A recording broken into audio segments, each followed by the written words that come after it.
ಆದರೆ ಸರ್ ಈ ಫೌಂಡೇಶನ್ ಯಾಕೆ ಅಂತ, ಯಾಕಂದರೆ JDSಗೆ ತನ್ನದೇ ಆದ ಒಂದು ಅಸ್ತಿತ್ವನ ಅನಾದಿ ಕಾಲದಿಂದ ಉಳಿಸ್ಕೊಂಡ್ಬಂದಿದೆ. ಅದು ಹೈದರಾಬಾದ್ ಕರ್ನಾಟಕ ಆಗಿರ್ಬೋದು, ಮಧ್ಯ ಕರ್ನಾಟಕ ಆಗಿರ್ಬೋದು, ಹಾಗೆ ಮೈಸೂರು ಕರ್ನಾಟಕ ಆಗಿರ್ಬೋದು. ಆದರೆ BJPಯ ಕೆಲವು ಶಾಸಕರ ಹೇಳಿಕೆಗಳೇನೆಂದರೆ, ಈ ಪ್ರಾಂತ್ಯಗಳಲ್ಲಿ ನಮ್ಮ ಸ್ಟ್ರಾಂಗ್ ಬೇಸ್ ಇದೆ, ಆ ಕಾರಣಕ್ಕಾಗಿ ಮುಂದಿನ ಯಾವುದೇ ಕೋಯಲೇಷನ್ ಟಾಕ್ಸ್ ನಡಿಬೇಕಾದ್ರೆ ಇಲ್ಲಿ ಯಾವುದು ಕಾಂಪ್ರಮೈಸ್ ಮಾಡ್ಕೋಬಾರ್ದು.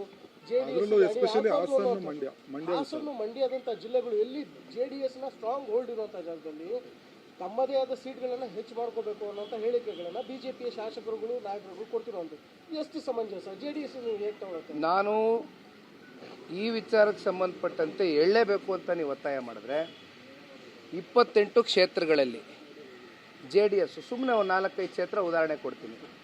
ಸೌದತ್ತಿ 32,000 ಓಟ್ ತಗೊಂಡಿದ್ದೀವಿ, ಶೃಂಗೇರಿ 19,000 ಓಟ್ ತಗೊಂಡಿದ್ದೀವಿ, ತಿಪ್ಟೂರು 31,000 ಓಟ್ ತಗೊಂಡಿದ್ದೀವಿ, ಕಡೂರು ನಾನಾ ಕ್ಷೇತ್ರಗಳು ನಾನು ಬೇಕಾದ್ರೆ ಹೊರಗಡೆ ಹಾಕ್ತೀನಿ ವಿಚಾರನ. ಇವತ್ತು ಚರ್ಚೆ ಮಾಡ್ತಕ್ಕಂಥದ್ದು ಬೇಡ, ಇದು ದಯಮಾಡಿ.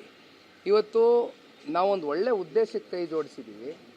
ಜೊತೆಯಲ್ಲಿ ಇವತ್ತು ಈ ಭ್ರಷ್ಟ ಸರ್ಕಾರವನ್ನು ಕರ್ನಾಟಕ ರಾಜ್ಯದಲ್ಲಿ ಒಂದು ಪ್ರತಿನಿತ್ಯ ಲೂಟಿ ಆಗ್ತಾ ಇದೆ. ಇಂಥ ಸರ್ಕಾರವನ್ನು ಹೊರಗಡೆ ಇಡಬೇಕು, ಜೊತೆಯಲ್ಲಿ ಜನರ ಹಿತಾಸಕ್ತಿ ಕಾಪಾಡಬೇಕು ಅಂತಕ್ಕಂಥ ದೃಷ್ಟಿಯಲ್ಲಿ ನಾವು ಒಟ್ಟಾಗಿದ್ದೀವಿ. ಹಾಗಾಗಿ ಈ ಥರ ಕ್ಷೇತ್ರವಾರು 40,000 30,000 ಓಟ್ ತಗೊಂಡಿರ್ತಕ್ಕಂಥ ಪಟ್ಟಿನೇ ನನ್ನ ಹತ್ರ ಇದೆ. ಅದು ಇವತ್ತು ಚರ್ಚೆ ಮಾಡೋದು ಬೇಡ. ಪ್ಯಾನ್ ಕರ್ನಾಟಕ ನಾನು ಕೊಡ್ಬೋದು ನಿಮ್ಗೆ ಪಟ್ಟಿ.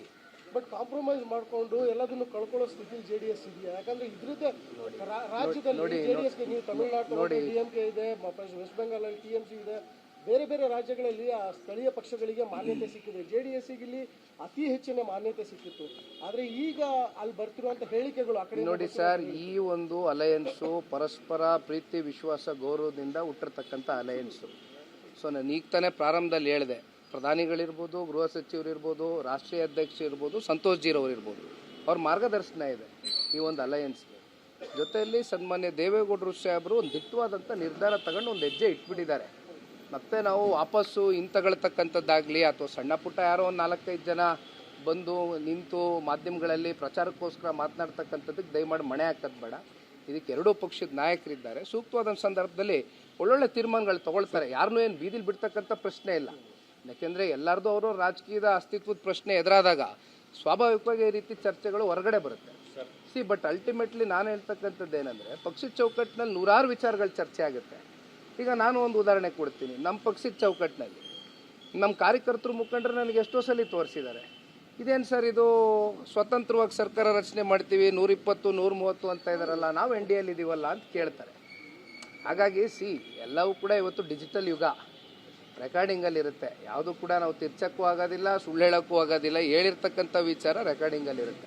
ಹಾಗಾಗಿ ಮಾತಾಡ್ಬೇಕಾದ್ರೆ ಯಾರೇ ಇರ್ಬೋದು, ಇರಲಿ ಸರ್, ಪಾಪ ಅವರು ಹಿರಿಯರಿದ್ದಾರೆ.